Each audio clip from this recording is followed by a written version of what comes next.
आइए सेशन में बात करते हैं कि ऑर्गेनिक और पेड रीच में क्या फ़र्क है। ऑर्गेनिक रीच जैसे मैं पहले भी अर्ज़ कर चुका हूँ कि इसको नेचुरल रीच का नाम देते हैं। पेड रीच वो रीच होती है जिसके अंदर आप पैसे खर्च कर रहे होते हैं लोगों तक पहुँचने के लिए। यानी आपने एक कैमरे की पिक्चर पोस्ट की जो आपने नया-नया खरीदा है। आपके 10 दोस्त हैं आपके फेसबुक अकाउंट के अंदर। उन 10 दोस्तों तक आपकी पोस्ट जो है वो ऑर्गेनिकली पहुँचेगी। अगर उन 10 दोस्तों में से किसी एक ने उस पोस्ट को शेयर किया अपने वॉल पे या अपने न्यूज़ फीड पे, तो उसके जो आगे दोस्त हैं उन तक भी वो पोस्ट पहुंच जाएगी ऑर्गेनिकली। उस कैमरे की पिक्चर को उन दोस्तों तक या उन लोगों तक पहुंचाने के लिए आपने कोई पैसे पे नहीं किया।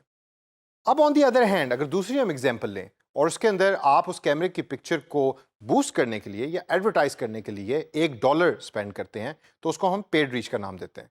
और फेसबुक उसमें आपके हाथ में पावर देता है कि वो पोस्ट आपने किन किन लोगों तक पहुंचानी है और किस तरीके से पहुंचानी है। तो दोस्तों इस सेशन के अंदर मैं आपको बताऊंगा कि आपको ऑर्गेनिक और पेड रीच क्यों यूज करनी चाहिए। तो सबसे पहले देखते हैं कि why to use organic reach.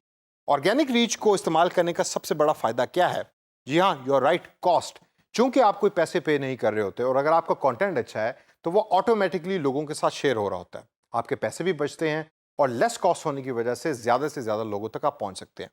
Second point है क्रेडिबिलिटी। जब आप बगैर पैसे खर्च किए अपनी पोस्ट को ऑर्गेनिकली लोगों तक पहुंचा रहे होते हैं तो उसकी क्रेडिबिलिटी ज्यादा होती है। पेड रीच का मतलब है पेड इश्तिहार। एट टाइम्स लोग जो पेड इश्तिहार होते हैं उसकी क्रेडिबिलिटी पे क्वेश्चन मार्क लगते हैं, लेकिन जो ऑर्गेनिक रीच होती है उसके अंदर क्रेडिबिलिटी एक बड़ा स्ट्रॉन्ग और इंपॉर्टेंट पॉइंट है। तीसरे नंबर पे हमारे पास आता है इन्वॉल्वमेंट।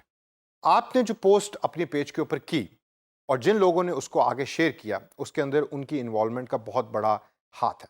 अगर वो उसमें इंटरेस्टेड हैं और आपका कंटेंट इंटरेस्टिंग है जो आपने शेयर किया है, वो उसको ऑटोमेटिकली आगे शेयर करेंगे इवन दो कि आप उनको कोई भी पेमेंट नहीं कर रहे।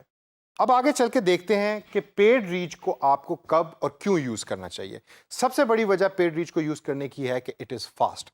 आपने अगर 50,000 लोगों तक जल्दी पहुंचना है एक हफ्ते के अंदर या एक दिन के अंदर, तो आप फेसबुक की एडवर्टाइजमेंट को यूज करें, पे करें और फेसबुक आपकी मदद करेगा उन 50,000 लोगों तक पहुंचने की। तो पहला जो इंपॉर्टेंट पॉइंट है कि आपको पेड रीच कब यूज करनी है, जब आपको ज्यादा से ज्यादा लोगों तक पहुंचना है कम टाइम के अंदर। दूसरा हमारे पास पॉइंट है टारगेटेड। फेसबुक आपको बड़ा पावरफुल टूल देता है टारगेट करने का। आप एग्जैक्टली सेलेक्ट कर सकते हैं कि मेरी ये पोस्ट कितने से कितने उम्र तक के लोगों तक पहुंचे, वो मेल हो या फीमेल, या वो किस लोकेशन में एग्जिस्ट करते हैं या रहते हैं।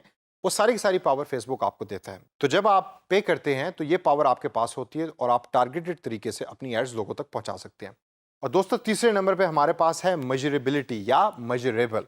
इससे मुराद ये है कि जब आपने एक एड चलाई या आपने एक पोस्ट को पे किया और वो पेड रीच के अंदर कन्वर्ट हुआ, आप उसकी सारी की सारी डायनेमिक्स को और एनालिटिक्स को मेजर कर सकते हैं। आप ये देख सकते हैं कि कितने बजे ज़्यादा लोगों ने वॉच की, कितने लोगों तक पहुंची, और इस ऐड को देखने वाले या इंटरेस्ट रखने वालों की एज क्या है, वो रहते कहाँ हैं, क्या चीज़ें पसंद करते हैं। ये सारे का सारा डाटा फेसबुक आपको प्रोवाइड करता है।